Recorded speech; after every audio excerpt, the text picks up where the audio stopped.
నమస్కారం, నేను బ్రహ్మం. బీఆర్కే న్యాయవేదికకు స్వాగతం. ఇవాళ మనం చర్చించబోయే విషయం ఏంటంటే హైదరాబాద్ సెంట్రల్ యూనివర్సిటీ భూ వివాదం. అంటే 400 ఎకరాల భూమిపై యూనివర్సిటీ మరియు తెలంగాణ ప్రభుత్వం మధ్య సాగుతున్న తాత్విక చట్టపరమైన పోరాటం ఇప్పుడు ప్రజల దృష్టిని ఆకర్షిస్తోంది. ఈ భూమిపై విద్యార్థుల నిరసనలు, పర్యావరణ పరిరక్షణ వాదనలు మరియు ప్రభుత్వ అభివృద్ధి చర్యలు అంటే ఆల్ కంబైన్ చేసి ఒక పెద్ద చర్చకు తెరలేపుతున్నాయి. అంటే ఈ నేపథ్యంలోనే ఈరోజు మనతో పాటు ఉన్నారు ప్రముఖ న్యాయవాది మాలతి గారు. ఈ భూ వివాదానికి సంబంధించి చట్టపరమైన అంశాలపై విలువైన లోతైన విశ్లేషణ ఇవ్వడానికి, మీ అందరికీ తెలుసుకోవడానికి ఎదురు చూస్తున్న ప్రశ్నలకు సమాధానాలు ఇవాళ వస్తాయి. ముందుగా న్యాయవాది గారి మాలతి గారికి స్వాగతం చెప్తాం. నమస్తే మేడం. నమస్తే. అంటే ఇప్పుడు ఈ హెచ్సియు వివాదం ఏదైతే ఉందో దీని వెనుక చట్టపరమైన నైపుణ్యాన్ని లేకపోతే సంక్షిప్తంగా మనం ఎలా వివరించగలం మేడం? అంటే ఇప్పుడు ఈ హెచ్సియు యూనివర్సిటీలో అవుతున్న ఇది ఇప్పుడు ఈ మధ్యలో రీసెంట్గా ఇన్సిడెంట్ అనేది చాలా దేశవ్యాప్తంగా కాదు, ప్రపంచవ్యాప్తంగా కూడా అందరూ కూడా దీనివైపు చూస్తున్నారు. దీని స్టోరీ చూసుకుంటే ఏంటంటే ఎప్పుడు 1970s ఇందిరాగాంధీ ఈ ఆల్మోస్ట్ 2300 ఎకరాలు ప్లస్ ఎకరాలు హెచ్సియు యూనివర్సిటీకి గ్రాంట్ అనేది చేశారు. అంటే యూనివర్సిటీ పెట్టుకోండి అని చెప్పేసి ఇచ్చినారు. కేవలం అంటే అకాడమిక్ పర్పస్ కోసం, అంటే కాలేజ్ నడిపించుకోండి, యూనివర్సిటీస్ నడిపించుకోండి అని చెప్పేసి అప్పుడు కాంగ్రెస్ గవర్నమెంట్ ఇవ్వడం జరిగింది. ఇందిరాగాంధీ ఇచ్చారు. అప్పటి నుంచి ఇప్పటి వరకు కూడా యూనివర్సిటీ అనేది ఉంది, నడుస్తుంది. సడన్గా ఏమైందంటే స్టేట్ గవర్నమెంట్ వచ్చేసి దానికంటే ముందు నేను స్టోరీ ఒకటి చెప్తా. అరౌండ్ 2004లో ఒక కేసు వేయడం జరిగింది. 2003లో కేసు వేయడం జరిగింది. చంద్రబాబు నాయుడు అప్పుడు ఉమ్మడి ఏపీ ఉన్నప్పుడు కేసు వేశారు. ఏంటంటే ఏదైతే ఇప్పుడు ఒక ఐఎంబి అని ఒక కంపెనీ, అంటే ఒక వెహికల్స్ కంపెనీ ఉంటుంది, ఆ కంపెనీ మాది అని చెప్పేసి క్లెయిమ్ చేస్తుందని చెప్పేసి కాదు స్టేట్ గవర్నమెంట్ అని చెప్పేశారు. ఆ తర్వాత చంద్రబాబు నాయుడు పోయి వైఎస్ఆర్ గారు వచ్చారు సీఎం లాగా. ఆ తర్వాత కేసు 2006 నుంచి ఆల్మోస్ట్ 2018 వరకు కేసు అనేది నడిచింది. 2024 వరకు కేసు నడిచింది. దానికి అప్పీల్కి వెళ్ళిండ్రు, హైకోర్టు నుంచి సుప్రీంకోర్టుకి వెళ్ళిండ్రు. అంతా మొత్తం ఆర్డర్స్ ఏమొచ్చాయంటే ఈ పర్టికులర్ ఏదైతే 400 ఎకరాలు ఉందో అది స్టేట్ గవర్నమెంట్కి సంబంధించింది, ఇది హెచ్సికి సంబంధించింది కాదు, స్టేట్ గవర్నమెంట్కి సంబంధించింది అని చెప్పేసి ఒక వర్డిక్ట్ అనేది సుప్రీంకోర్టు నుంచి తెచ్చుకున్నారు. ఆ ఆర్డర్స్ పట్టుకొని ఇది స్టేట్ గవర్నమెంట్ ప్రాపర్టీ అని చెప్పేసి ఇది నేను ఒక ఐటీ కంపెనీకి ఆప్షన్కి పెడితే ఆల్మోస్ట్ 10,000 నుంచి 15,000 కోట్ల వరకు లాభం వస్తుంది స్టేట్ గవర్నమెంట్కి. దాని ద్వారా ప్రజలకు ఎంప్లాయ్మెంట్ అనేది పెరుగుతుంది. అండ్ దాని ద్వారా ఈ స్టేట్కి ఇంత లాభం అనేది వస్తుంది అని చెప్పేసి స్టేట్ గవర్నమెంట్ వచ్చి అది ఆప్షన్కి పెట్టింది. బట్ అక్కడ ఉన్న హెచ్సియు యూనివర్సిటీ స్టూడెంట్స్ ఎవరైతే ఉన్నారో అది మా యూనివర్సిటీ అనడమే కాకుండా అక్కడ ఫారెస్ట్ని, వైల్డ్ లైఫ్ని డిస్టర్బ్ చేయొద్దు అని చెప్పేసి అజిటేషన్ చేశారు. ప్రశాంతమైన అజిటేషన్ మాత్రమే చేశారు. దాని తర్వాత మనం టీవీలో చూస్తున్నాము, మీడియాలో చూస్తున్నాము, యూట్యూబ్లో చూస్తున్నాము, ప్రతి చోట చూస్తున్నాము వాళ్ళ మీద కొట్టడము అవంతా జరిగింది. ఎందుకంటే వాళ్ళు అజిటేట్ చేస్తున్నారని చెప్పేసి. అంటే ఇక్కడ 1975లో యూనివర్సిటీకి కేటాయించిన భూమికి ఈ 400 ఎకరాల భూమికి గల సంబంధం ఏంటి మేడం? ఒకటేంటంటే 1975లో అదే చెప్తున్నా, ఈ హెచ్సియుకి, ఈ యూనివర్సిటీకి అకాడమిక్ పర్పస్కి, అంటే యూనివర్సిటీ పెట్టడానికి ఆ పర్పస్కి ఈ భూమి కేటాయించడం చేశాము అని చెప్పేసి ఒక నోటిఫికేషన్ అనేది వచ్చింది. 1975లో నోటిఫికేషన్ ఇవ్వడం జరిగింది. ఈ పర్టికులర్ ల్యాండ్ ఈ యూనివర్సిటీకి ఇవ్వాలి అని చెప్పేసి, యూనివర్సిటీ వాటి పర్పస్కి యూజ్ చేసుకోవాలని చెప్పేసి అనింది. బట్ ఏంటంటే మీన్ వైల్ వేరే ఒక ప్రైవేట్ కంపెనీస్ వచ్చి మాది అనడము, ఆ 2004 నుంచి 2024 వరకు కేసు నడవడం వల్ల, అంటే ఒక థర్డ్ పార్టీ ఇన్వాల్వ్ అయింది. వాళ్ళు వచ్చి మాది అనడం, మీ స్టేట్ గవర్నమెంట్ మాది అనడం, ఇద్దరం కొట్లాడుకోవడం వల్ల పేచీ అనేది పెరిగింది. బట్ దెన్ అక్కడ సుప్రీంకోర్టుకి వెళ్ళి స్టేట్ గవర్నమెంట్, ఇది స్టేట్ గవర్నమెంట్ అని, తెలంగాణ స్టేట్ గవర్నమెంట్ అంటే ఒకప్పుడు ఏపీ అని ఇప్పుడు తెలంగాణ స్టేట్ గవర్నమెంట్ సంబంధించిన ల్యాండ్ అని చెప్పేసి స్టేట్ గవర్నమెంట్ ఒక ఆర్డర్స్ అనేది తెచ్చుకుంది సుప్రీంకోర్టు. అది పట్టుకొని రీసెంట్గా March 8 నుంచి ఆ చెట్లు కొట్టడము, ఆ డిఫారెస్టేషన్ అనేది స్టేట్ గవర్నమెంట్ స్టార్ట్ చేసింది. సో 1975కి సంబంధం ఏంటంటే అప్పుడు ఒక నోటిఫికేషన్ వచ్చింది ఇట్లా ఈ యూనివర్సిటీకి సంబంధించింది అని చెప్పేసి. బట్ దాని ప్రాపర్ డాక్యుమెంట్స్ అయితే లేవు. అంటే హైకోర్టు మరియు సుప్రీంకోర్టు రాష్ట్ర ప్రభుత్వానికి అనుకూలంగా తీర్పిచ్చిన సందర్భంలో ఈ తీర్పుల వెనుక ఉన్న చట్టపరమైన కారణాలు ఏంటి మేడం? ఇప్పుడు ఏంటి అంటే ఫస్ట్ థింగ్ హెచ్సియు అంటుంది. ఆ యూనివర్సిటీ వాళ్ళు ఏమంటున్నారంటే ఇది మాకు యూనివర్సిటీకి సంబంధించిన ల్యాండ్, దీనికి స్టేట్ గవర్నమెంట్కి సంబంధం లేదు, కంప్లీట్ యూనివర్సిటీ సంబంధం అంటున్నారు. బట్ దానికంటే ఎక్కువ కూడా వాళ్ళు ఏం అంటున్నారంటే యూనివర్సిటీ పక్క పెట్టండి, అవన్నీ పక్క పెట్టండి, ఇది మా యూనివర్సిటీ, మీరు ఇందులోకి రావద్దు, ఇందులో దూరొద్దు, మా ప్లేస్ నుంచి మమ్మల్ని వెళ్ళగొట్టద్దు కాకుండా ఫారెస్ట్ని ఖరాబ్ చేయొద్దు, అంటే ఆ చెట్లను కొట్టేయద్దు, వైల్డ్ లైఫ్ని డిస్టర్బ్ చేయొద్దు. ఈ 2 పాయింట్స్ స్టూడెంట్స్ మాట్లాడుతున్న విషయాలు. బట్ స్టేట్ గవర్నమెంట్ ఏమంటుందంటే ఒక నోటిఫికేషన్ కూడా వెళ్ళింది, అందులో ఏమనుందంటే క్లియర్గా ఈ ల్యాండ్ అనేది అంటే ఏదైతే ఆర్డర్స్ వచ్చినాయో దాని ప్రకారం ఒక నోటిఫికేషన్ వచ్చింది. ఆ నోటిఫికేషన్ ప్రకారం ఏంటంటే ఈ ల్యాండ్ అనేది అకాడమిక్ పర్పస్కి యూజ్ చేయొచ్చు, ఆల్సో టెక్నాలజీ పర్పస్కి యూజ్ చేయొచ్చు అని కూడా చెప్తుంది. బట్ ఏంటంటే ఇక్కడ డెవలప్మెంట్ వర్సెస్ ఎన్వైరన్మెంటల్ ప్రొటెక్షన్ అనేది ఒకటి నడుస్తుంది. అంటే డెవలప్మెంట్ చేసుకోండి, డెవలప్మెంట్ వద్దంటలేం, కానీ development at the cost of forest, at the cost of wild life అనేది మాత్రం వద్దు అని స్టూడెంట్స్ చెప్తున్నారు. సో సుప్రీంకోర్టు ఏంటి సోమోటో తీసుకొని కేసు టేకప్ చేసుకొని జరుగుతుంది అంతా కూడా ఎంక్వైరీ చేయండి, ఎంక్వైరీ చేసి నాకు రికార్డ్ అనేది సబ్మిట్ చేయండి, ఆ కంప్లీట్ ఫైల్ ఇస్తే మేము ఏమైనా చేస్తామని చెప్పేసి మొన్న 3 days బ్యాక్ సుప్రీంకోర్టు ఆర్డర్ చేస్తే మన స్టేట్ సెక్రటరీ వెళ్ళి 3:30 లోపల ఏమన్నా రిపోర్ట్ అనేది సబ్మిట్ చేయాలని చెప్పాక రిపోర్ట్ సబ్మిట్ చేసిన తర్వాత ఇప్పుడు సోషల్ మీడియాలో కూడా మొత్తం రన్ అవుతున్న విజువల్స్ అన్నీ చూసి అండ్ ఆల్సో జనాలు ఇంతమంది ముందుకు వచ్చి పబ్లిక్ ముందుకు వచ్చేసి అగెయిన్స్ట్ ఉన్నారు అని చెప్పేసి ఇమ్మీడియట్గా జరుగుతున్న డిఫారెస్టేషన్ ఏవైతే పనులు జరుగుతున్నాయి హెచ్సియులో బుల్డోజర్స్ పెట్టి చెట్లు కొట్టియడం అవన్నీ కూడా ఆపేయండి అని చెప్పి సుప్రీంకోర్టు నుంచి ఆర్డర్స్ వచ్చినాయి.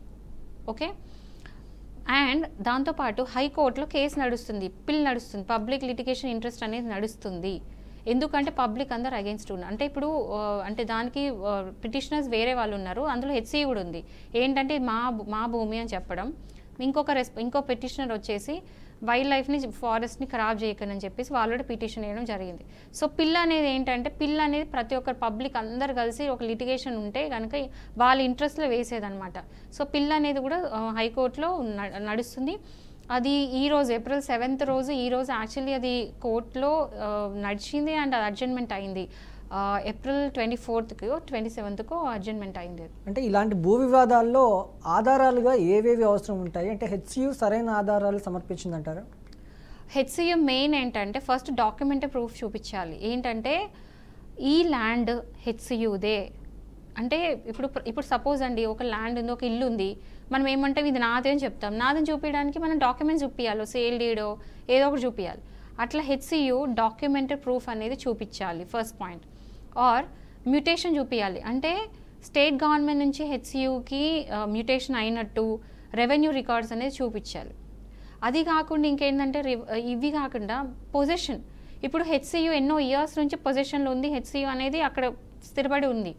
అంటే పొజిషన్ మెయిన్గా ఒక ప్రాపర్టీ నాది అనిపించుకోవడానికి ఫస్ట్ థింగ్ డాక్యుమెంట్స్ ఉండాలి, అదర్వైజ్ పొజిషన్ ఉండాలి. పొజిషన్ అంటే అక్కడ కబ్జా ఉండాలి, అన్ని రోజుల నుంచి వాళ్ళు అందులో ఉండాలి. సో పొజిషన్ అనేది రికార్డ్స్ అనేది చూపించాలి. అంటే అక్కడ అది అంటే నేను ఇన్ని ఇయర్స్ నుంచి ఇన్ని ఇయర్స్ వరకు నేను పొజిషన్లో ఉన్నా అని చూపించాలి. అది కాకుండా డిమార్కేషన్స్ చూపించాలి, అంటే మ్యాప్లో క్లియర్గా చూపించాలి ఈ 400 acres అనేది హెచ్సియులో ఉంది, అంటే వాల్స్ రూపంలో ఫెన్సింగ్ రూపంలోనో ఇక్కడ నుంచి ఇక్కడ వరకు ఈ డిమార్కేషన్ చేసి ఈ 400 acres అనేది హెచ్సియుది అని చెప్పేసి హెచ్సియు ప్రూవ్ చేసుకోవాలి కోర్టులో. ఇవన్నీ ప్రూవ్ చేసుకుంటే కనుక హెచ్సియు వాళ్ళు ఖచ్చితంగా కేసు గెలుస్తారు. ఓకే, ఇక్కడ విద్యార్థులు మరియు పర్యావరణ కార్యకర్తలు ఎవరైతే ఉన్నారో ఈ భూమిని బయోడైవర్సిటీకి ముఖ్యమైన ప్రాంతంగా పేర్కొంటున్నారు. అంటే డిఫారెస్ట్గా గుర్తించడానికి చట్టపరమైన అడ్డంకులు ఏమిటి మేడం? చట్టపరంగా ఏంటి అంటే మన కాన్స్టిట్యూషన్ ఒకటి చెప్తుంది ఏంటంటే ఇప్పుడు ఎన్వైరన్మెంట్ అనేది ఖరాబ్ చేయొద్దు, ఎన్వైరన్మెంట్ని నాశనం చేయొద్దు. క్లైమేట్ చేంజెస్కి ఇప్పుడు మెయిన్గా ఇప్పుడు మనం ఎన్నో వింటున్నాం, గ్లోబల్ వార్మింగ్, పొల్యూషన్, ఎన్నో సమస్యలు. అంటే క్లైమేట్ చేంజెస్ వల్ల ఇప్పుడు మనకి ఒక ఓజోన్ లేయర్ ఉంటుంది, ఆ ఓజోన్ లేయర్ అనేది కరిగిపోతుంది డే బై డే. ఎందుకు? పొల్యూషన్ వల్ల హీట్ అనేది భూమి మీద పెరిగిపోతుంది. అది కాకుండా మనిషికి మెయిన్గా ఉండాల్సింది ఆక్సిజన్. ఇవన్నీ కూడా డే బై డే కలుషితం అయిపోతుంది, పొల్యూట్ అయిపోతుంది. ఇప్పుడు మనం ఢిల్లీ ఒక ఎగ్జాంపుల్ తీసుకోవచ్చు. ఢిల్లీలో అసలు polluted air completely, literally mask వేసుకొని తిరగాల్సిన పరిస్థితి, ఎయిర్ ప్యూరిఫైయర్స్ ప్రతి ఒక్క రూమ్లో పెట్టుకోవాల్సిన పరిస్థితి. చలికాలం వస్తేనే అసలు బయట కనబడదు. సో అదంతా కారణం ఏంటి? పొల్యూషన్, ఆక్సిజన్ లేకపోవడం వల్ల. సో హైదరాబాద్ అనేది చాలా పెద్ద మెట్రోపాలిటన్ సిటీ. అంటే పెద్ద సిటీలో వెహికల్స్, మనుషులు ఇంతమంది పాపులేషన్ ఉన్నారు, అంటే ఇంతమంది పబ్లిక్ అనేది హైదరాబాద్లో తిరుగుతున్నారు. ఒక పెద్ద సిటీలో ఆక్సిజన్ అనేది సరిపోదు పోతుంటే. సో బేసికల్ ఏంటంటే కేబీఆర్ పార్క్ ప్లస్ ఇప్పుడు ఈ హెచ్సియు ఏదైతే ఇప్పుడు మనం కాంచి ఫారెస్ట్ ఏదైతే మాట్లాడుతున్నామో, ఈ రెండు కూడా లంగ్స్ అని చెప్తున్నారు. అంటే ఎన్వైరన్మెంటలిస్టులు చెప్తున్న విషయం ఇది. ఈ రెండు ప్లేసెస్ కూడా మన హైదరాబాద్ సిటీకి లంగ్స్ అంటే ఏంటి? ఊపిరితిత్తులు. ఇప్పుడు మనిషికి ఊపిరితిత్తులు ఎంత అవసరము? దేనికి అవసరము? ఆక్సిజన్కి. ఇది కూడా అంతే. సింపుల్ లాంగ్వేజ్లో చెప్పాలంటే ఈ ఫారెస్ట్ అనేది ఒక ఏమంటారు, ఒక లంగ్ లాంటిది మా హైదరాబాద్కి. ఇప్పుడు అది మనం తీసేస్తున్నాము అంటే ఏమవుతుంది? పోతుంటే ఏమీ ఉండదు. అంటే మొత్తం మనం ఒక కలుషితమైన వాతావరణంలో బతకాల్సి వస్తుంది. మన ఫ్యూచర్ జనరేషన్స్కి పోతేనైతే ఆక్సిజన్ అంటే ఏంటనేది వాళ్ళు బుక్స్లో చదువుకోవాల్సింది. వాళ్ళకి డైరెక్ట్ ఏమి ఉండదు. వాళ్ళు ఎప్పుడు ఒక మాస్క్ వేసుకొని, ఆక్సిజన్ మాస్క్లు వేసుకొని తిరగాలి.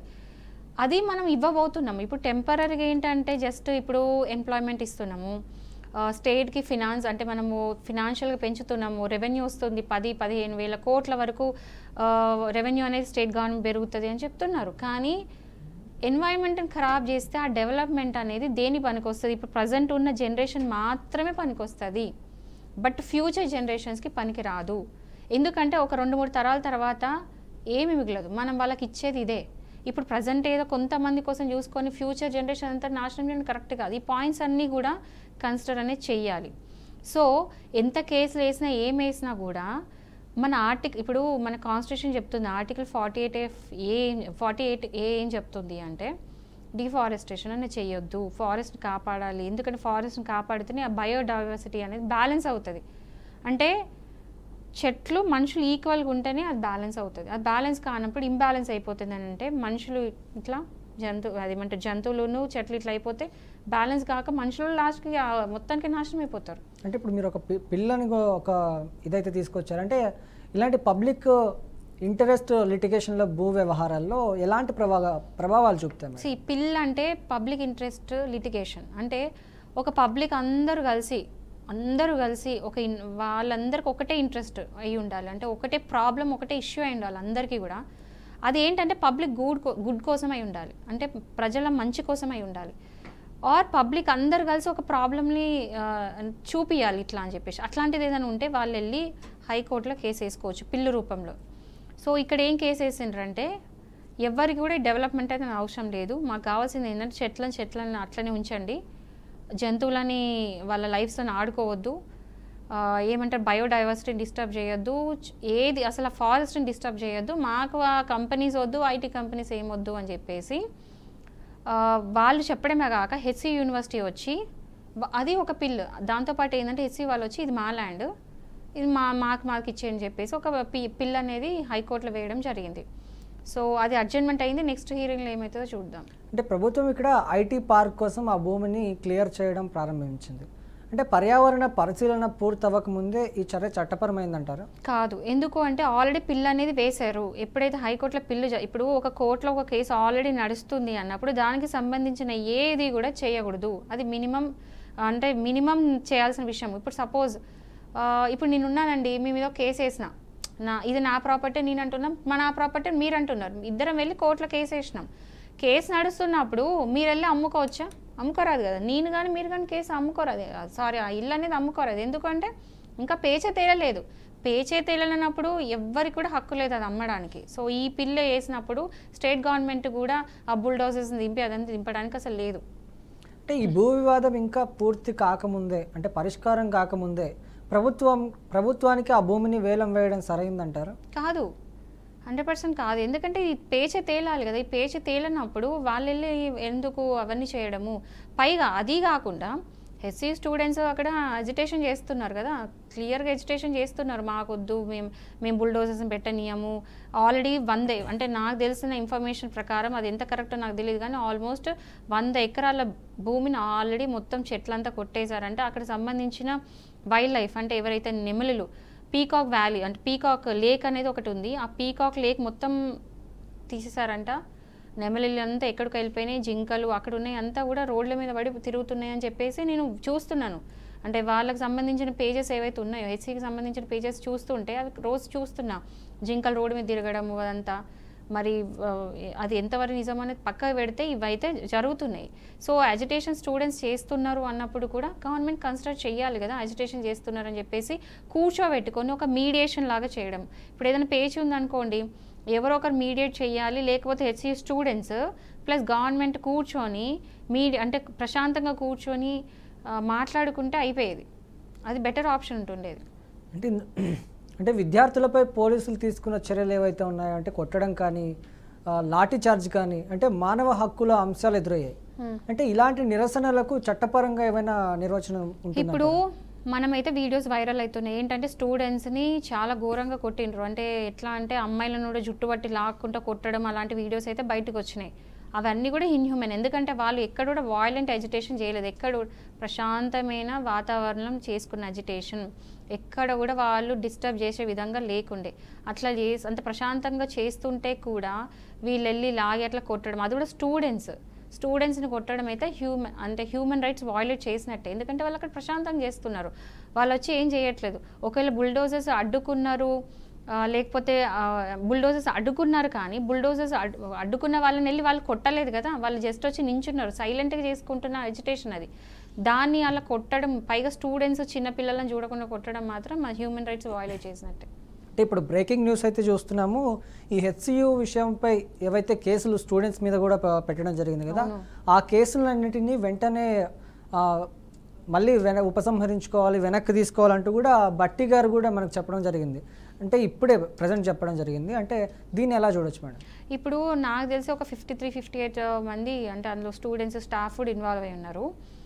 వాళ్ళందరినీ కూడా డీటైన్ చేసిండ్రు. అంటే ఇది వాళ్ళు అడ్డుకుంటున్నారని చెప్పేసి డీటైన్ చేసి తీసుకెళ్ళి పెట్టడం అంతా జరిగింది. సో వాళ్ళ మీద ఏ సెక్షన్స్ కేసెస్ వేశారో అన్నీ కూడా యాక్చువల్లీ ఇప్పుడు స్టేట్ గవర్నమెంట్ విత్డ్రా చేసుకోవాలి. ఎందుకంటే వాళ్ళు ఇప్పుడు వాళ్ళైతే స్టూడెంట్స్, వాళ్ళు చేసింది ఒక పబ్లిక్ పర్పస్ కోసము, అండ్ ఎవిడెన్స్ చూపించాలి. వాళ్ళు ఎలా ఇప్పుడు ఏవైతే సెక్షన్స్ వేశారో ఆ సెక్షన్స్ అట్రాక్ట్ అయ్యి అఫెన్స్ అనేది వాళ్ళు నిజంగా చేసిండ్రా అనేది వీడియోస్ బట్టో, లేకపోతే అక్కడ ఉన్న విట్నెస్లు బట్టో, లేకపోతే పోలీసులు ఇచ్చిన రిపోర్ట్ బట్టో తేలుతుంది. సో వాళ్ళు చేసిన తప్పు ఏం లేకపోతే మాత్రం వాళ్ళని కంప్లీట్గా వాళ్ళ మీద అఫెన్సెస్ ఏవైతే రికార్డ్ అయినాయి అవన్నీ కూడా విత్డ్రా చేయాలి. అంటే విత్డ్రా చేయడం పక్కన పెడితే, ఇప్పుడు ఆల్రెడీ దెబ్బలు తిన్నటువంటి స్టూడెంట్స్ ఎవరైతే ఉన్నారో, ఆల్రెడీ గాయపడినటువంటి స్టూడెంట్స్ ఎవరైతే ఉన్నారో, మళ్ళీ వాళ్ళ సంగతి ఏమంటారు? ఇప్పుడు గాయపడిన వాళ్ళందరినీ కూడా ప్రభుత్వ హాస్పిటల్స్లో వాళ్ళని అడ్మిట్ చేసి వాళ్ళకి ట్రీట్మెంట్ ఇప్పించడం జరిగింది. బట్ అక్కడ నేను గమనించింది ఏంటంటే, ఎందుకంటే నేను స్వయంగా వెళ్ళి అక్కడ హెచ్సియు వెళ్ళి అన్ని చూసిన అవన్నీ చేసిన, అంటే చూడడం జరిగింది కాబట్టి నాకు అర్థమైంది ఏంటంటే వాళ్ళు దెబ్బల గురించి కూడా కేర్ చేస్తలేరు, జరిగిన అవన్నీ కూడా కేర్ చేయట్లేదు. వాళ్ళ మెయిన్ మోటో, వాళ్ళకి కావాల్సిన మెయిన్ థింగ్ ఏంటంటే అక్కడ జరుగుతున్న పనులను ఆపేసి అక్కడిక్కడ ఆపేసి గవర్నమెంట్ అనేది వెనక్కి వెళ్ళాలి అని చెప్పేసి. సో ఏవైతే ఎంతమంది అయితే ఇంజ్యూర్ అయినారో, దెబ్బలు తాకినారో, వాళ్ళందరూ కూడా హాస్పిటల్స్ని అడ్మిట్ చేసిండ్రు. వాళ్ళ మీద ఏమైనా బై ఛాన్స్ కేసెస్ వేసినా కూడా కేసెస్ అన్ని విత్డ్రా చేసుకుంటారు. అంటే ఇలాంటి ప్రభుత్వ నిర్ణయాలకు వ్యతిరేకంగా విద్యార్థులు, అధ్యాపకులు నిరసన తెలిపే హక్కులు ఎలా ఉండొచ్చు మేడం? ఇప్పుడు చూడండి, మనకి తెలంగాణ మూమెంట్ అయినప్పుడు ఫస్ట్ మెయిన్ పార్టిసిపేట్ చేసింది ఎవరు? Students, OU students. సో ఇప్పుడు ఎక్కడైనా సరే ఒక మార్పు అనేది వచ్చేది యూనివర్సిటీ నుండే. ఒకటి ఏదైనా అంటే ఏదైనా జరుగుతుంది, ఒక లైఫ్ చేంజింగ్ ఏదైనా జరుగుతుంది, ఏదైనా స్టార్ట్ అవుతుంది, హక్కుల కోసం పోరాడేది మెయిన్గా యూనివర్సిటీ స్టూడెంట్సే. ఇది మనం ఇప్పుడు నేను ఈ జస్ట్ 2025 నుంచి ఈ ఇన్సిడెంట్లో మాట్లాడతలేను. మీరు 1947 కాదు, ముందు ఇండిపెండెన్స్ గురించి కూడా చూసుకోండి. స్టూడెంట్స్ పార్టిసిపేట్ చేసి స్టూడెంట్స్ ఎఫెక్టివ్గా చేసింది అయ్యే మార్పు దేంతోని ఎవరితోని కాదు. సో ఇక్కడ స్టూడెంట్స్ అనేది ముందుకు వచ్చి చేస్తున్నారు, అది నిజంగా చెప్పాలంటే మనం అప్రిషియేట్ చేయాలి యాక్చువల్గా. అంటే స్టూడెంట్స్కి చట్టపరంగా అందరికీ ఉండే రైట్స్ ఉంటాయంటారా, లేకపోతే ఇలాంటి ఉద్యమాల్లో కానీ లేకపోతే ప్రభుత్వానికి ఎదురెళ్ళే ప్రయత్నంలో వాళ్ళకంటూ సపరేట్గా ఏమైనా చట్టాలు ఉంటాయి? ఇప్పుడు స్టూడెంట్స్ అంటే స్టూడెంట్స్ రైట్స్ వాళ్ళకు ఉంటాయి, వాళ్ళ అసోసియేషన్స్ ఉంటాయి, వాళ్ళ గ్రూప్స్ ఉంటాయి. ఓకే, వాళ్ళకి సపరేట్గా ప్రావిజన్స్ అంటూ ఏముండవు. వాళ్ళు they are treated as human beings. అంటే ఒక జనరల్ మనుషులకు ఉండే ఏదైతే హక్కులు ఉంటాయో వాళ్ళకి అదే హక్కు ఉంటుంది. అంటే human rights, basic fundamental rights కనుక వాళ్ళు ఏమైనా వయలేట్ అయితే వాళ్ళు వెళ్ళి కేసు వేసుకోవచ్చు. స్టేట్ గవర్నమెంట్కి అగేన్స్ట్ పోతున్నారంటే అందులో కూడా మనం చూసుకోవాల్సింది ఏంటంటే వాయిలెంట్గా పోతున్నారు, ప్రశాంతంగా పోతున్నారా, పబ్లిక్ని డిస్టర్బ్ చేసే విధంగా ఉందా, లేకపోతే పబ్లిక్ ఏదైనా ఏమంటారు ప్రాపర్టీని ఏమైనా ధ్వంసం చేస్తున్నారా, అవన్నీ కన్సిడర్ చేసుకొని దాన్ని బట్టి వాళ్ళ మీద కేసెస్ వేయాలి. అండ్ స్టూడెంట్స్కి మాట్లాడే హక్కు ఉంది. స్టూడెంట్స్కే కాదండి, ప్రతి మనిషికి కూడా మాట్లాడే హక్కు ఉంది. ఏమంటారు ఆర్టికల్ 19(1)(1)(a) ఆఫ్ మన కాన్స్టిట్యూషనే చెప్తుంది రైట్ టు స్పీచ్. ఇప్పుడు మనకి రైట్ టు స్పీచ్ అనేది ఉంది, ప్రతి ఒక్కరు కూడా మాట్లాడే హక్కు ఉంది. ఏదైనా జరుగుతుంది అన్నప్పుడు ముందుకు వచ్చి మైక్ పట్టుకొని మాట్లాడే హక్కు అనేది ప్రతి ఒక్కరికి ఉంది. అది ఆర్టికల్ 19(1)(a), 19(1)(b) కూడా చెప్తుంది. ఖచ్చితంగా బయటకు వెళ్ళి చెప్పవచ్చు. సో స్టూడెంట్స్ వాళ్ళు వచ్చి వాళ్ళు చెప్పుకుంటున్నారు, తప్పేముందండి. అంటే ప్రస్తుతం సుప్రీంకోర్టు నిపుణులు కమిటీని ఏర్పాటు చేసిన నేపథ్యంలో అంటే న్యాయ వ్యవస్థ నుంచి ఇంకెలాంటి జోక్యం రావచ్చు? ఇప్పుడు న్యాయ వ్యవస్థ అయితే చాలా మంచి అంటే వండర్ఫుల్ జాబ్, చాలా బాగా చేసింది. ఎందుకంటే సుప్రీంకోర్టు సోమోటో వచ్చి కేసు టేకప్ చేసి ఆర్డర్స్ అనేది ఇవ్వబడింది, స్టే అనేది తీసుకొచ్చింది, ఎలాంటి పనులు చేయకూడదు అని చెప్పేసి.